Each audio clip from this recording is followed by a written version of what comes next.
आपको शर्म आनी चाहिए ये सब कुछ करते हुए सैफ। कैसी शर्म? तुम मेरी बीवी रह चुकी। किसी जमाने में आपकी बीवी थी मैं, पर अब कोई ताल्लुक नहीं है मेरा आपसे।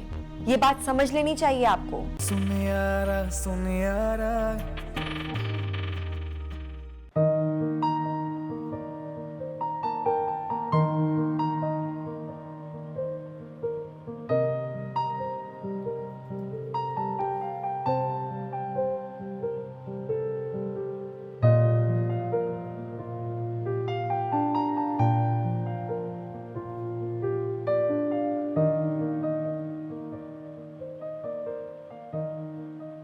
मोहब्बत तुमने कब की है, मोहब्बत मैंने की है।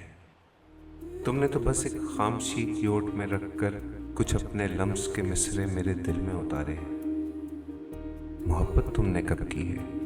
तुमने तो अपनी आंखों में दूर तक इसरार में डूबी हुई शाम जैसी सर्द आंखों में मुझे तहलील करना था। सो मैं भी एक बेवुकत से लम्हे की तरह अब तक तुम्हारे पाँव की मट्टी से लिपटा, न तुमने पाँव की मट्टी को झटका है, न इस बेवुकत बेमाया लम्हे को उठाकर पेशानी पे रखा है। तुम्हारी खामशी की रोक में मेरे लिए क्या है? सभी कुछ है मगर इकरार की झिलमिल नहीं है। समंदर मोजज़न है और कोई साहिल नहीं है। मोहब्बत तुमने कब की है, मोहब्बत मैंने की है। नूर बसाइन अखियों में तेरा, कब हुई तेरी मोहब्बत रब जाने मैंने की है। मेरा। रंग दिया तेरे इश्क ने यूं, हो गई मैं तू ही तू। रंग तूने कैसा है चढ़ाया, सुन यारा सुन यारा सुन यारा। माँ, आपकी नाक के नीचे जो तमाशे हो रहे हैं ना, वो आपको पता भी है कि नहीं? अरे हाँ, सब पता है मुझे।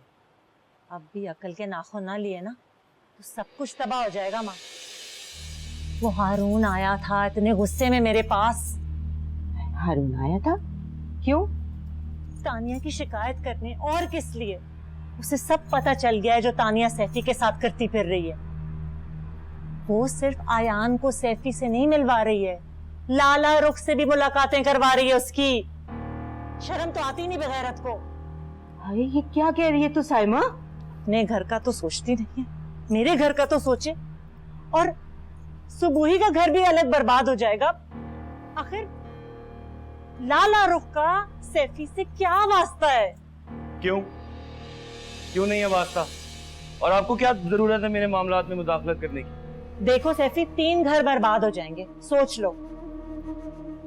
और तानिया अच्छा नहीं कर रही, अपनी गलती की तलाफी करने का सोच रही है। क्यों? आपको क्या तकलीफ है? आपकी वजह से मेरी जिंदगी में पहले भी कम मुसीबतें नहीं आई और फिर आएंगी। ये वाह, मेरी वजह से? क्यों? हाँ, आपकी वजह से, आपके हसद और आपके जलन की वजह से। हाँ माँ, ये क्या कह रहे हैं? सुन रही है, देख रही हैं आप? ये कह रहे हैं इसका घर मैंने बर्बाद किया, मैंने खराब किया है। हाँ हाँ, आपकी वजह से ही हुआ है। मेरी जिंदगी की हर बर्बादी आपकी वजह से हुई है। बस कर दे साइमा।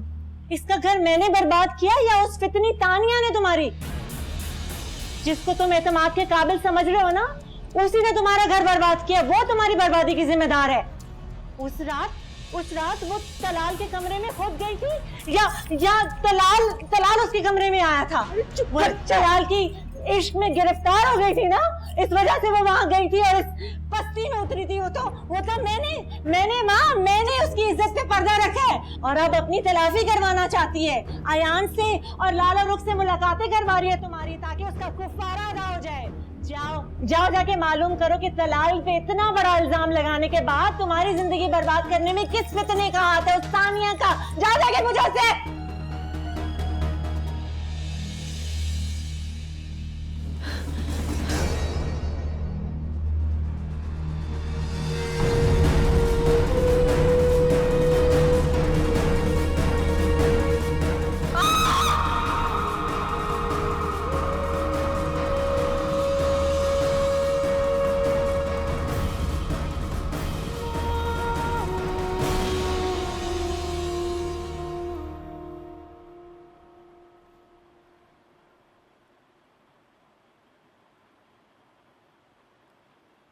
मामा।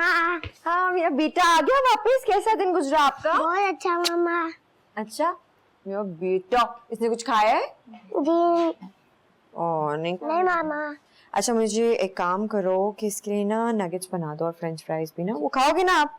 जी मामा। चलो सही है। अच्छा इसके हाथ वाथ धुला दो जरा जाके प्लीज। जी वो मुस्तफा साहब का फोन आया था, आप सो रही थी तो मैंने आपको जगाया नहीं। मुझे बता देती ना, उठा देती। जी उन्होंने मना कर दिया था, बस ये कहा कि आपको बता दूं कि मैं इस्लामाबाद पहुंच गया। चलो सही है, इसको ले जाओ जरा, इसके लिए नगेट्स बनाओ ठीक है? आ जाओ।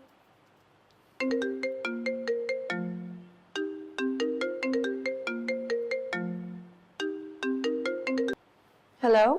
दादा रुक प्लीज, फोन मत काटना, मेरी बात सुन। आपके कॉल करने का मकसद क्या है सैफ? और आपको नंबर कहाँ से मिला है मेरा? तुम जहाँ भी छुपोगी मैं तुम्हें ढूंढ लूंगा दादा रुक। मैं हर उस जगह जाऊंगा जहाँ तुम जाओगी। मेरी तलब सच्ची। आपको शर्म आनी चाहिए ये सब कुछ करते हुए सैफ। कैसी शर्म? तुम मेरी बीवी रह चुकी हो। किसी जमाने में आपकी बीवी थी मैं, पर अब कोई ताल्लुक नहीं है मेरा आपसे। ये बात समझ लेनी चाहिए आपको। प्लीज प्लीज दादा रुक, प्लीज 1 मिनट रुक जाओ, मेरी बात सुन लो। वो सब कुछ जो हुआ अनजाने में हो गया, मैं अपने घर वालों की साजिश का खुद शिकार बन गया। प्लीज एक दफा मेरी बात सुन लो। ये सारी बातें मेरे लिए अब बेमानी है। आपसे पहले भी कह चुकी हूँ मैं कि मैं कुछ नहीं सुनना चाहती हूँ। प्लीज सुननी पड़ेगी तुम्हें, मेरी हर बात सुननी पड़ेगी, और जब तक तुम मेरी बात नहीं सुनोगी मैं तुम्हें यूं ही फोन करता रहूंगा। क्या अजाला कर सकते हैं आप? मेरे जख्मों का कोई मरहम नहीं है आपके पास। तुम चाहो तो अब भी है। इंसान अगर अक्लमंद और समझदार हो और कुव्वत फैसले की सलाहियत हो तो तलाफी और इजाले का इम्कान कभी खत्म नहीं होता। खुशियों के दर खोले भी जा सकते हैं, नई राय सुझाई जा सकती हैं, बस थोड़ी हिम्मत और हौसले की जरूरत है।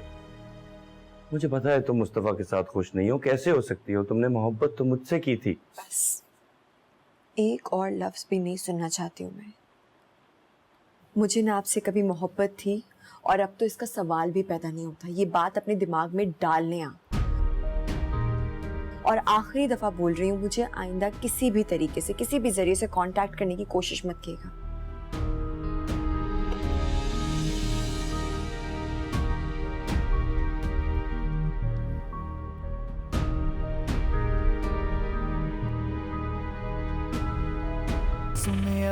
सुन यारा